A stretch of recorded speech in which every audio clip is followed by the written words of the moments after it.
सरबत Khalsa. Google search पर चुपचाप पड़े इस शब्द ने मार्च 2023 में अचानक जिज्ञासा पैदा की जब खालिस्तानी समर्थक अमृतपाल सिंह ने एक वीडियो संदेश में इस शब्द का उल्लेख किया, सरबत खालसा बुलाने की अपील की। सरबत खालसा सिखों की एक महासभा जिसे कभी महाराजा रणजीत सिंह ने इसलिए बैन कर दिया था ताकि उनके वंशजों के लिए राजगद्दी पर बैठने का रास्ता साफ हो सके। उसके 200 साल बाद ऑपरेशन ब्लू स्टार के बाद इस महासभा को फिर से बुलाया गया, लेकिन क्या बुला देने भर से ये सभा हो जाती है?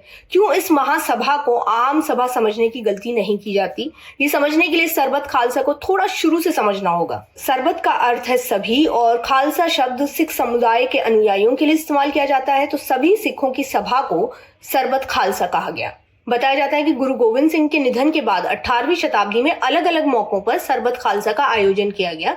मुगलों से निपटने के दौरान सिखों की जो मिलिट्री यूनिट थी, जिसे मिसले कहा जाता है, वो भी अपने अंदरूनी कला और अंदरूनी फैसले लेने के लिए सरबत खालसा का आयोजन करती थी। यहाँ गौर करने लायक बात यह है कि 10वें गुरु गोविंद सिंह के निधन के बाद सिख समुदाय का कोई मनुष्य या व्यक्ति के रूप में गुरु नहीं था, बल्कि गुरु ग्रंथ साहिब को ही उन्होंने आखिरी गुरु माना। ऐसे में सरबत खालसा जैसा आयोजन पहला आयोजन था जो किसी व्यक्ति या मनुष्य के रूप में गुरु न होने के बावजूद भी आपसी बातचीत के जरिए फैसलों और तनाव से निपटता था। हालांकि जैसे कि हमने बताया, महाराजा रणजीत सिंह द्वारा 1805 में इसे बैन करने के बाद इसका महत्व जरा कम हो गया।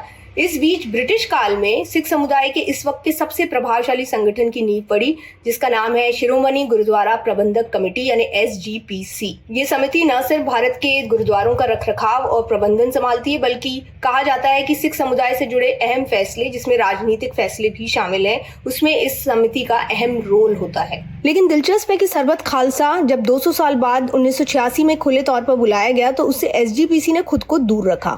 इंदिरा गांधी के 1984 के ऑपरेशन ब्लू स्टार के बाद, जो कि स्वर्ण मंदिर को खालिस्तानी समर्थकों से मुक्त कराने के लिए चलाया गया था, उसके बाद अपने धार्मिक स्थल पर चले इस सैन्य अभियान से सिख समुदाय बेहद आक्रोशित था। कहा जाता है उसी नाराजगी के बाद 1986 में सिख समुदाय के कट्टरपंथी धड़े ने सरबत खालसा में फैसला लिया कि ऑपरेशन ब्लू स्टार में डैमेज हुए अकाल तख्त का निर्माण समुदाय के लोगों की सेवा या योगदान से होगा। अमृतसर के गोल्डन टेम्पल परिसर में स्थित अकाल तख्त सिखों के सर्वोच्च तख्त यानी सिंहासन को कहा जाता है और इस तख्त के शीर्ष नेता को जत्थेदार कहा जाता है, जिसका सरबत खालसा के आयोजन में अहम रोल होने लगा आगे चलकर। ये बात अलग है कि इन प्रबंधक संगठनों के विचारों से मेल न खाने वाले लोग भी सरबत खालसा पर हक मानते आए हैं। जैसे 2015 में पंजाब के 2 नेताओं ने सरबत खालसा को बुलाया, जिसमें दावा किया जाता है कि 6 लाख से ज्यादा सिख पहुंचे थे। ये बात अलग है कि तब की पंजाब सरकार ने उस सरबत खालसा को अमान्य घोषित कर दिया था, ये कहकर कि उसे अकाल तख्त के जत्थेदार ने नहीं बुलाया। ये बात अलग है कि उस सरबत खालसा के आयोजन का मकसद ही था अकाल तख्त के जत्थेदार को हटाना।